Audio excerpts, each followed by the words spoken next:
Welcome to MyLife, Tanya Applied, with Rabbi Jacobson, a journey into the deepest teachings of Torah and their application to our personal, emotional, and psychological lives.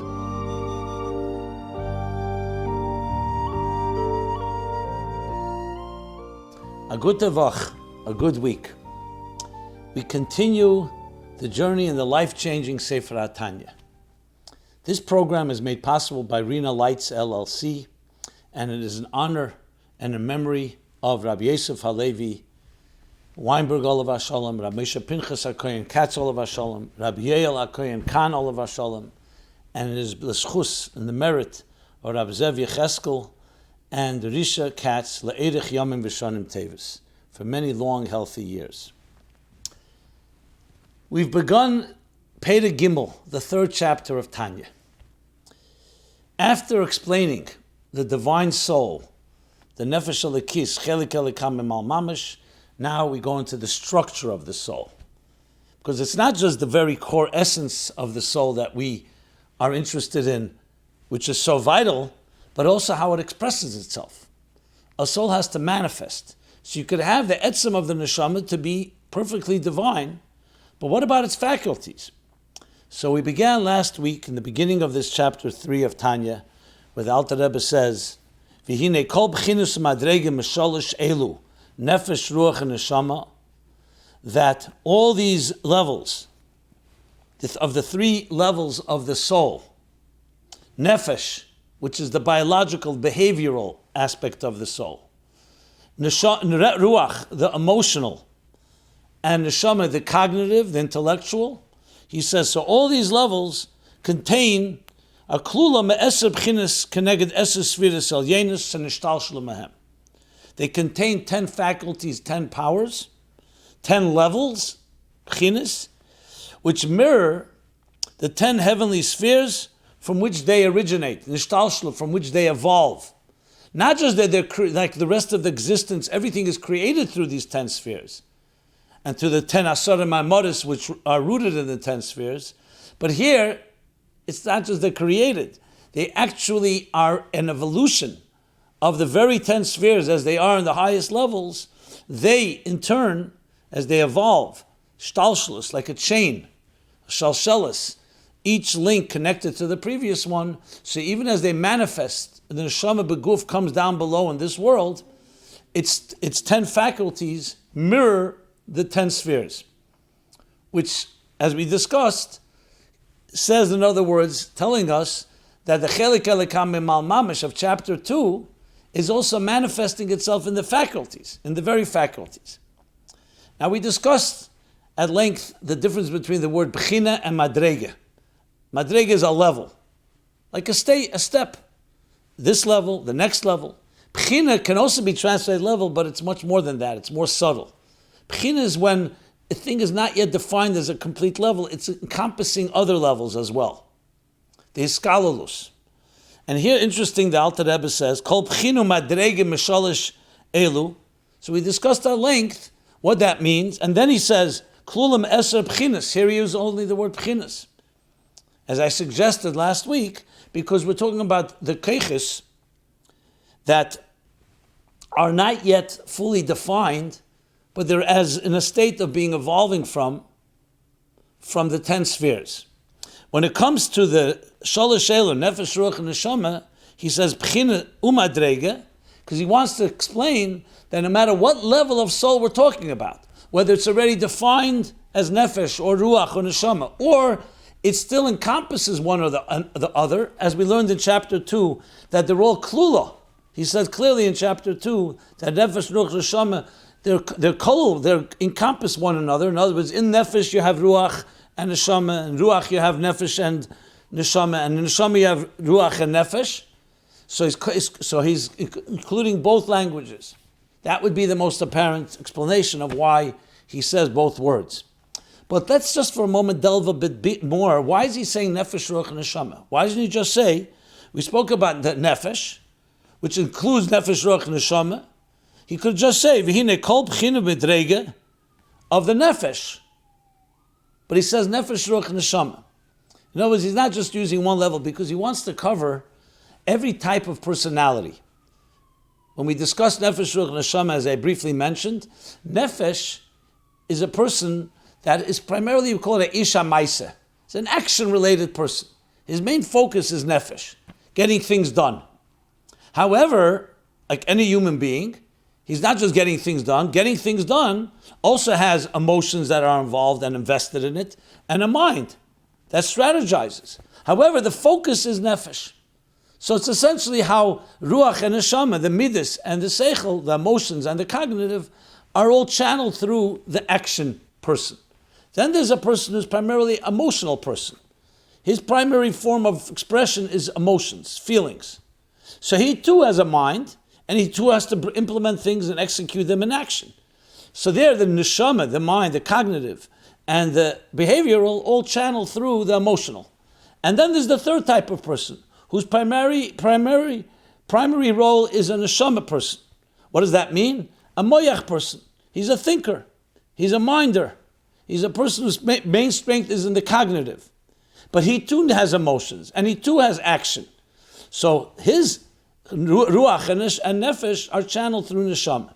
The Alter Rebbe wants to cover every type of person, like we learned in chapter 2. So B'meili is saying in all the kol b'china u'madrega from these three, they all have all 10 faculties. Not just Chabad or Chagas and Nehi. All of them have Chabad, Chagas, Nehi. Chabad, Chagas, Nehi is neshama, the mind, as we'll soon learn about the specific breakdown of Chachma Bina Das.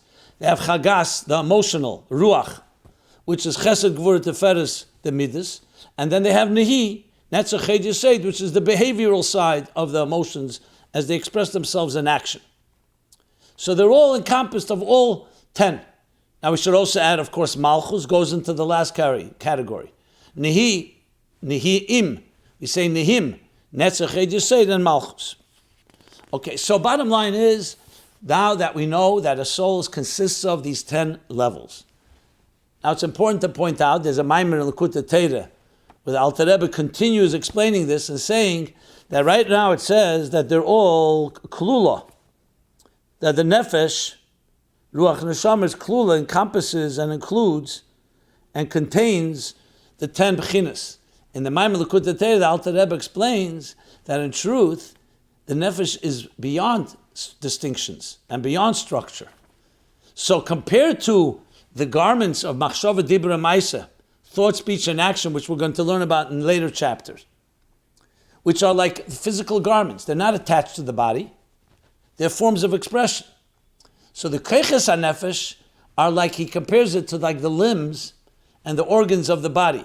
So on one hand, it's not the soul. It's not the neshama, but it's attached. And it's an expression. The body and the very skeleton are all connected to the very person. You can't remove them like a garment. So though they are lower than the etzem hanefesh, which is beyond structure, but the etzem hanefesh, which is seamless and shapeless, includes within it these powers. So it's like a force that's beyond structure that includes many different powers. And that's nishtalshelu from the way it is l'mayla as well. The Eibishter is higher than the 10 spheres, as we discussed last week. Eibishter is lav midas iyu klal. He's not defined by any structures. And yet, he chose to manifest through these 10 channels, what we call the 10 spheres, as discussed last week. So these 10 spheres are not outside forces. They're not like garments that you dress and undress. These are actually channels for divine expression. Divine chesed, divine chochmah, divine bina, divine das, chesed, gvura, teferes, and all the 10 channels of energy. So think of it like an energy source would be the source that's beyond the structure, and then it channels into 10 spheres. And ishtalshel mehem, in our being, we also have a nefesh that's shapeless and beyond structure, from which has 10 channels called the 10 b'chinas within the soul. And as we explained, why they're called b'chinas, not keiches yet. They will become faculties, but b'chinas is their first stage, 10 expressions, 10 channels that are encompass, each one encompasses all the others. Now, let's continue learning inside now.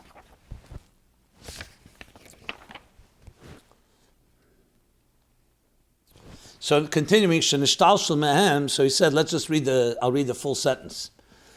So kol b'chinu madreg mishalosh elu nefesh roch neshama klula me'eser b'chinas keneged eser sfiras alyenis shenishtalshel mehem. So they contain the 10 powers which reflect and mirror the 10 spheres, the 10 divine spheres, divine energies, the heavenly spheres, from which they evolved, from which they originate. But then he continues, not even with a comma. He says, these spheres alyenis shenishtalshel mehem, which the faculties or the bechinas, these levels evolve from, hanechlokes l'shtayim. They divide into 2. Both the spheres and then the shtalshel mehem, the faculties, the human faculties that we'll talk about in a moment. So they divide into 2. But let's talk about the spheres now. They divide into two categories. What are they called? Shehein, Sholesh Imois, the 3 mothers, V'sheva Kfules, and the 7 doubles. What does that mean? So we have to go back to Sefer Yetzirah. Sefer Yetzirah is the first work of Kabbalah. Some say it's the second work, if you count Rizil HaMalach as being the first. Sefer Yetzirah attributed to Avraham Avinu. In Sefer Yetzirah, he lays out the building blocks, literally, of the so-called spiritual DNA of existence. And in talking about the spheres, he connects them to the letters. Remember, there are 22 letters in the Hebrew alphabet. The Eibishter created the world and existence with these letters, which in turn, when they come together into different words, so the Hebrew alphabet, says the Sefer Yetzirah, breaks into 2. 3 mothers, which refer to the 3 letters in the Hebrew alphabet called Aleph, Mem, and Shin. The first of the alphabet, the first letter, Mem is the 11th letter, the middle letter of the 22 letters, and Shin is the last, next to last letter. Why isn't it count Tov? Like the word Emes. So the Yerushalmi and Chazal tell us Emes, like the very content of Emes, the letters reflect that it's true through and through. A truth is not true in one department and not in another. If it's only true in the beginning and not in the middle and the end, it's not fully true. So Emes means it's Emes, Miresh, from Aleph, the first letter, through Tav, the last letter, and Mem through the middle. But here it says Shin, because the Tav that we're going to speak about goes actually into one of the 7 doubles, which we'll talk about in a moment. So the first 3 letters that we're talking here is Aleph, Mem, Shin, are the foundational letters in the Hebrew alphabet called the 3 mothers. Now, why are they called mothers? Because as we'll discuss, like a mother that gives birth to a child, Chochma Bina Das, the cognitive faculties, which he's going to speak about in a moment, Pirush Chochma Bina Das, those are the 3 mothers. Aleph, Mem, Shin corresponds to Chochma Bina Das. And like a mother, like mothers, they give birth to the next 7 of the emotions. So essentially he's saying that the spheres, the 10 spheres, break into 2, 3 and 7, 3 mothers, and 7 doubles. Now why are they called doubles? Why are they called 7 children? So the Sefer Yetzirah continues, because they're talking about the 7 letters.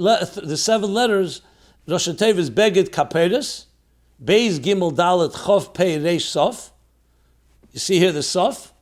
So the Sof is used in the doubles. That's why it's not included in the first of Aleph Mem Shin. What's a double? Because these 7 letters have a unique quality. They can be written and pronounced in 2 different ways. Dogesh and Rafa, which means a strong base or a weak base. Like for example, when you see a base with a dot in it, bias. When you say, for example, the word ben, these are all strong bases. When you say, for example, the word, I'm looking for a word, nivne. So the nivne is also, nivne, you say v, not b. So beis with a dogosh, which is with an emphasis, it makes it strong. Veis, without the nekuda, makes it weak, soft. So it's called the hard and the soft. Those are the difference between the 2. So basically, there's the soft and the hard way you pronounce the letters. These refer to, according to Kabbalah and Chassidus, to chesed and gvura. When it's soft, it's more chesedik, so it's kinder, softer. When it's hard, it's more gvuradik, stronger, more severe. So different letters, different words are expressed with these two. There are 7 letters in the Hebrew alphabet that have these two forms of pronunciation. That's why it's called doubles, because every one of these letters has a double pronunciation, depending on the way it's used.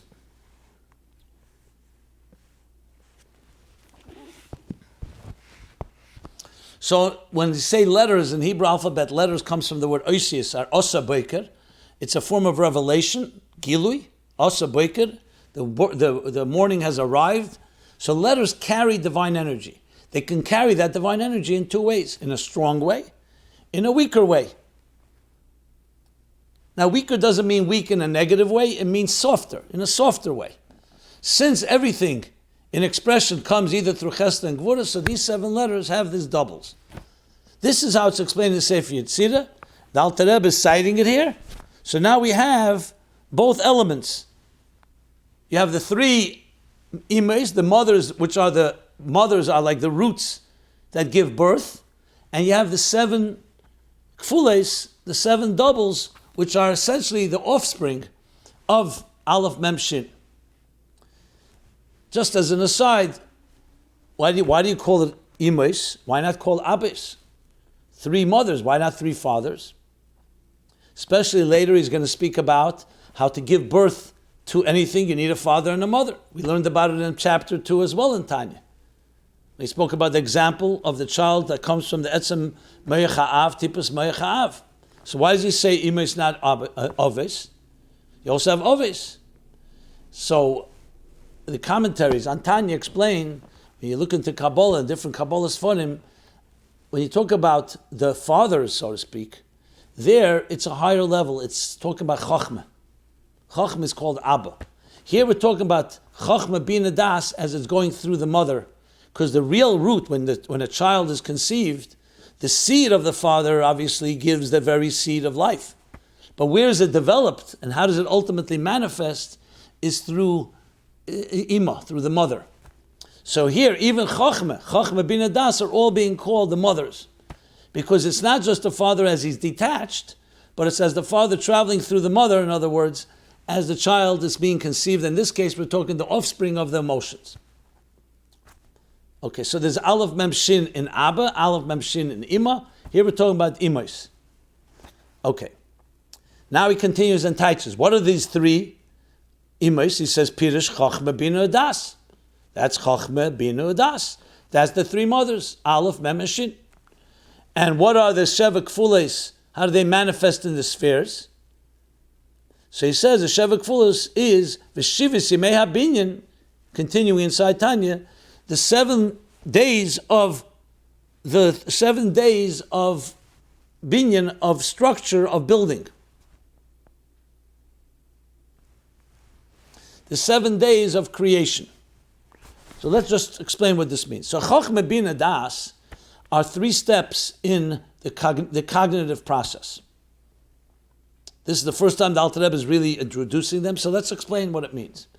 Every cognitive process begins with a chokhmah, with a nekuda, a spark. You have a spark, a flash of an idea. You can call it the concept. Then developing it in a comprehensive way through comprehension and understanding and breaking it down in details. That's called bina. And das is the conclusion, where you come to the recognition of the truth of the idea, the resonance. We're going to learn about das later in this chapter, the end of this Perek Gimel. But just briefly, those are the 3 steps of every cognitive process. That's in our faculties. Here we're talking about it in the spheres, where it's rooted. So in the spheres, this is Chochmah Bina Das.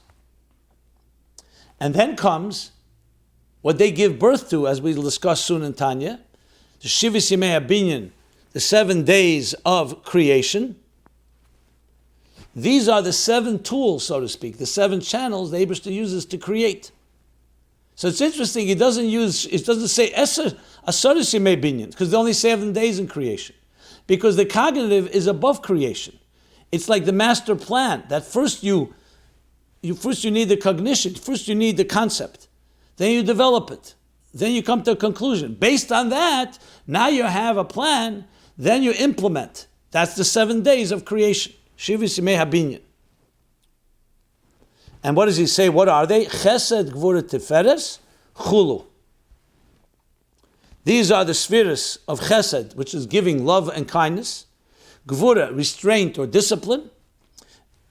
And Tiferes, which is a form of harmony, compassion, beauty. It's interesting that he doesn't mention the rest of the spheres. He just says Chulu, because the rest of the spheres are subsets in these spheres. Chesed, Gvura, Tiferes. So Netzach is a branch of Chesed. Netzach, Hoid is a branch of Gvura. Yesod is a branch of Tiferes, and so is Malchus. So he doesn't spell it out because it's not negay here in Tanya to know all the spheres, but obviously it's discussed in other places. Namely, Ageres HaKedu, Siman Tezvav, talks about this more in detail. Where he also says that within us, within the human being, we have the 10 spheres pulsating within us. Okay. So that's the structure of the spheres. But we said that the spheres is how it is Lamaila, Spheres Elyenis. How does it evolve Nishtalshel Mehem into a human being?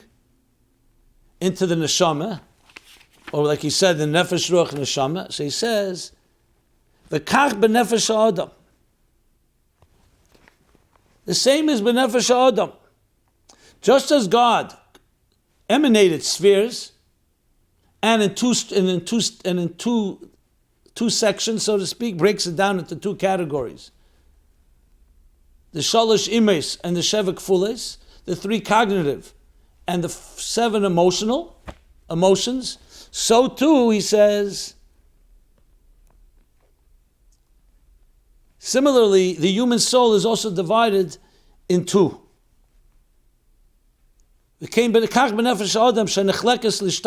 Seichel umidas, intellect and emotions.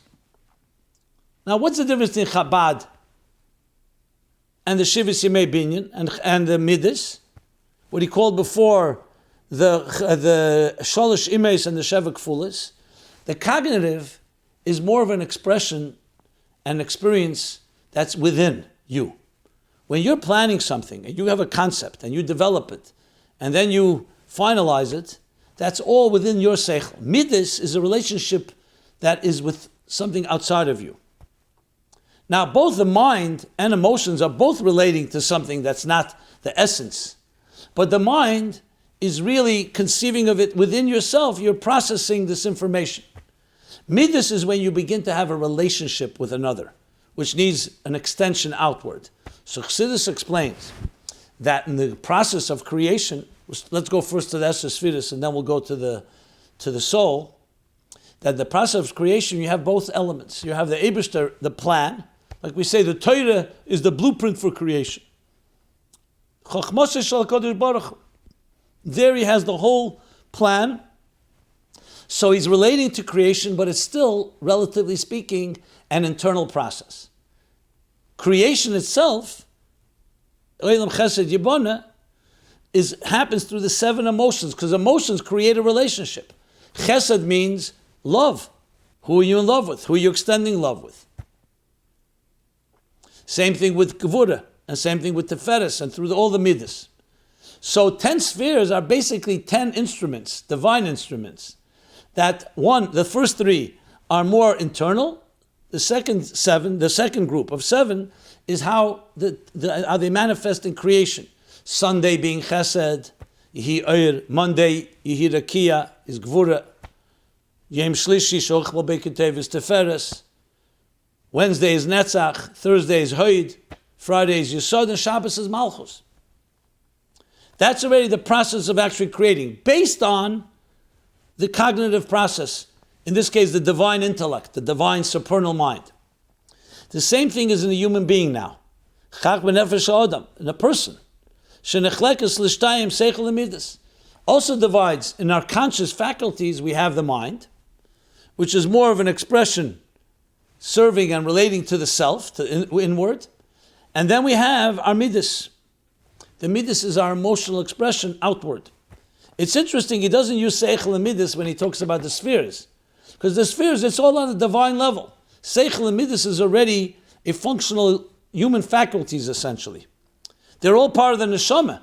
So they all evolve from the 10 spheres, but now we're talking how it's now manifesting in the neshama as it's active, as it goes and travels through the Seder Ishtalshelus and all the worlds till it gets to where we are, in this world. So now we have a picture, not just of the very soul, but also its 10 faculties, its 10 components. And these 10 components parallel and mirror the 10 spheres in Atzilus. So if we remember going back to chapter 2, especially the Hagah, where he spoke about that even according to the Arizal, we understand that the Eibishter's Hu v'Chachmas Echad in Atzilus, that in Atzilus there's a unification between the divine and the divine channels, the divine spheres, the divine expression. Now it's all rooted in higher levels, Chelik Elikam and Malmamish and Chachmasei is Baruch, which Hu v'Chachmasei, but according to the Arizal, that's in Atzilus, and that's rooted in the higher levels. The Rambam and the Ramak talk about that level as well, but they talk about it, like he said there, they speak on the level, according to the Arizal, that's the level of Atzilus. On the highest levels, the Neshama is rooted all the way, Chelik Elikam and Malmamish, that's obviously higher than Atzilus, all the way in the source itself.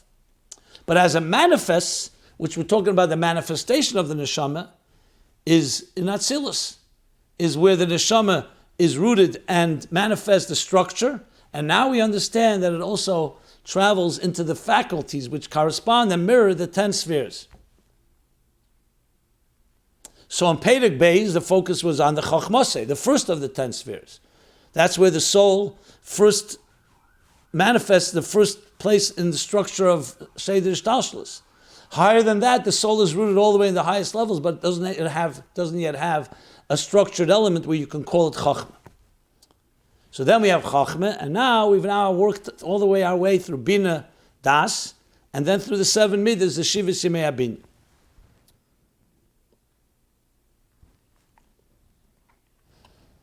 So now he says, now he's saying by the Nefesh HaAdam, HaSeichel Keilol Chachma Bina V'Das. The mind, the cognitive, include Chachma Bina Das, like in the spheres, the first 3 spheres. V'Hamidas, what are the Midas? Hein Avos Hashem Upachdei V'Yirosei.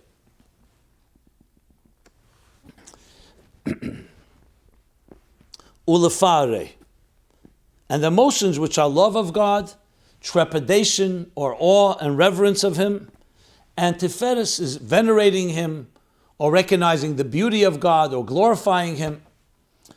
And he says again, Chulu, because there's also Netzach Yesed Malchus, but he starts by Chulu. And then we're going to continue next week, continuing. So now Chabad is Nikro Imois. Just as it is in the spheres, they're the mothers, the root that gives birth to the emotions, or there to the Shivas Yemei HaBinyan of Chagas and Nehim, so too is going to be in the faculties. And that we'll leave for next week as we continue in this Perek Gimel of Tanya. So it's quite fascinating to see how we are dissecting and recognizing, putting a spotlight on the anatomy of our very souls and its components.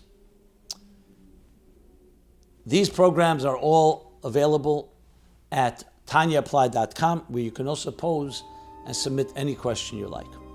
Everyone have a good week and a healthy week. Be well. This has been My Life, Tanya Applied with Rabbi Simon Jacobson. Please join us again next week. Visit ChasidusApply.com for archived classes and more resources.